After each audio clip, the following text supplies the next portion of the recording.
Welcome to Venezuela Insider, the only place in Venezuela for expats, digital nomads, entrepreneurs, investors, travelers, and related internationals. For more information, venezuelainsider.com. Today we're talking about de-dollarization. It's been a trend on the past, let's say, couple of years that has been a talk regarding de-dollarization. First, with the US sanctions imposed on Russia, also the swap lines and the Russian assets of the Russian central bank has been seized by US authorities. Also, ongoing frictions between the US and countries that are not allies, usually authoritarian regimes, countries like China, Russia itself, and many others that the US sometimes impose some arbitrary sanctions because they don't follow the same political systems, and of course these countries are not like they are sweet angels. Many times they deserve what they coming, but at the same time it's arbitrary the way that the US impose sanctions, economic sanctions on other countries. We also have to talk about the SWIFT system, that is the interbanking system that most banks operate internationally. And if you get sanctioned by the United States, you may lose access to SWIFT.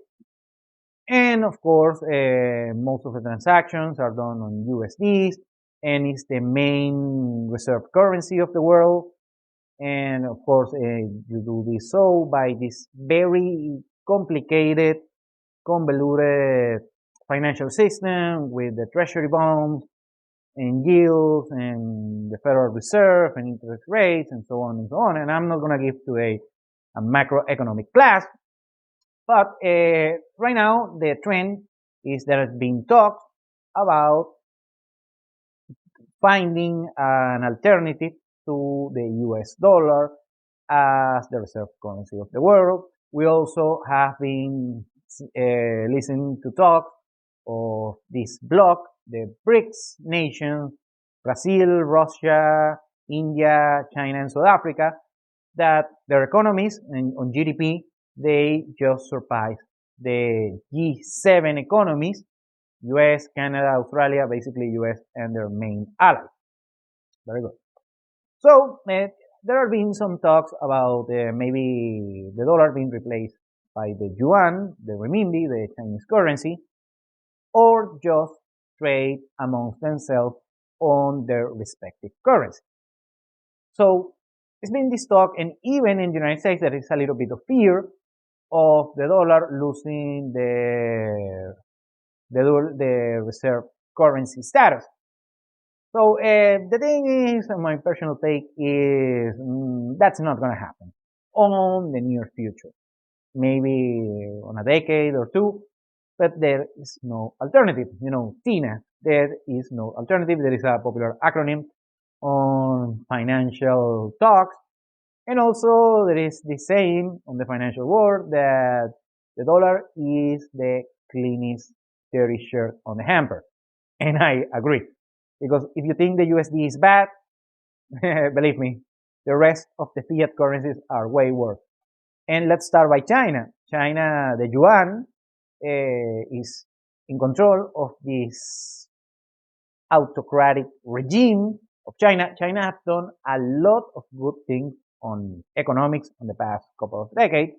So I have to give a compliment on that specific regard. However, China is not trustworthy in order to hold the main currency on the world. The euro, I don't see that coming as well. And actually the renminbi, the yuan, is not even top 2, top 3 regarding the main transactions and global reserve of central banks. So that's not going to happen.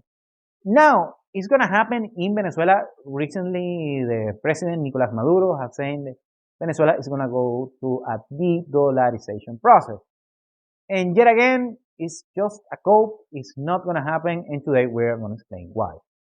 First, we have to talk that Venezuela contracted 80% GDP contraction on the past decade, just reached bottom on 2018. It's been a little bit, chopping since then. In 2019, we have the Guaido fiasco. 2020, we have COVID. And 2021, we've seen 2021 and 2022 growth on GDP, 10% on 2021, 10% on 2022. This year might be slower on the neighborhood of 4 to 5%. Very good on that. And this is one of the reasons is the de facto dollarization. This is de facto dollarization, not official dollarization of the Venezuelan economy on 2018. The people had it with the hyperinflation back then. We are not in hyperinflation right now, but we have a very high inflation indeed, measured on bolivars that at the same time this inflation rate is meaningless. Already did a video discussing that.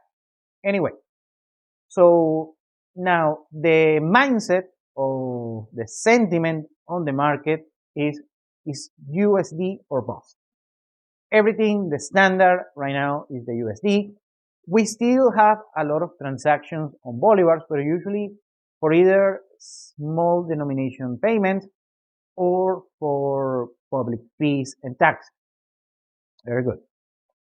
And after that, the standard is the USD. If you're going to do real estate, if you have a high-end service, a middle-end service, you sell any goods, it's going to be on USD or USD reference.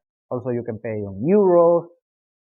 On the borders with Brazil, you can pay on the local Brazilian currency, the real. On the border states with Colombia, you can pay on Colombian pesos, but most likely the USD is gonna be involved. So right now, this is more of when these countries, especially here in Venezuela, but all of the countries that talk about dollarization, is basically a cope. It's just a tantrum of a spoiled child that doesn't like what he's getting right now, but they're gonna come back. The transactions in Venezuela are more than half on USDs, and the private currency of reserve is almost USDs, maybe some euros and some other currency, but it's USD. No way around it. And actually, the cash flow for the Venezuelan oil, that's the main source of revenue for the Venezuelan government, is also on USDs. So that's not going to happen on the near future. Now, the government has taken some measures in order to, let's say, not depend as much of the US dollar. First, last year, they implemented this tax. It's called the IGTF. It's an acronym for Impuesto a las Grandes Transacciones Financieras, or tax to great financial transactions, but it's used basically on any transaction. It's a 3% tax that you pay additionally in any transaction if you are using USD. So that also decreases a little bit the use of the dollar on everyday transactions. At the same time, it doesn't decrease that much. People just pay the 3% instead of exchanging bolivars every day. And also, the public fees are paid entirely on Venezuelan bolivars, and you also have to do some exchange in order to get the bolivars in order to pay the taxes or the fees. I'm talking, for instance, on real estate, you have to pay a couple $1,000 when you are buying a property and registering this property on your name, and you have to go with a bureaucratic process that involves bolivars, usually let's say $2,000, $3,000 for a property that maybe is worth $30,000 or $40,000. Very good.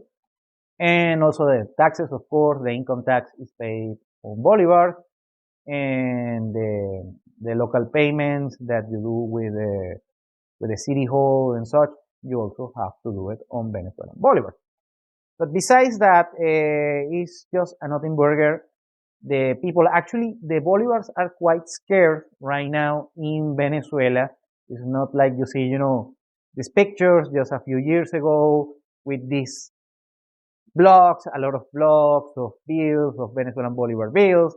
And in Colombia, they make purses and just handmade, stuff and trinkets just for show, just an ornament. No, we don't have that right now. Actually, there are scarce, and you usually need every now and then, if you live in Venezuela, you need Bolivar for small denomination payments, but also for the government fees that you're going to pay if you're doing business and transactions here. Besides that, no, that's not going to happen. The sentiment is geared towards using the USD. And how does it happen? Well, most people, especially middle and high middle class people, they either have a US account or a Panama account on USDs, so you can make transactions with such banks. So the money doesn't even reach Venezuelan soil, so it's kept on these banks, on these offshore banks. Well, in this case, US is offshore, just for this purpose. And so the Venezuelan government doesn't even see this money, so they cannot tax it. Very good, on most cases. Very good. And also the prices, the price structure, the financial budget and planning of the households, and also for of course, the Venezuelan businesses are set on USD. The services are on USD. So regardless of what the government says or do, all the sentiment, the mindset regarding business, regarding transactions is set on USDs. And that's not something that the government is going to change anytime soon. Thank you for watching Venezuela Insider. Please like, share, and subscribe. Follow us on social media. If you want to work with us, VenezuelaInsider.com. Thanks again and have a nice day.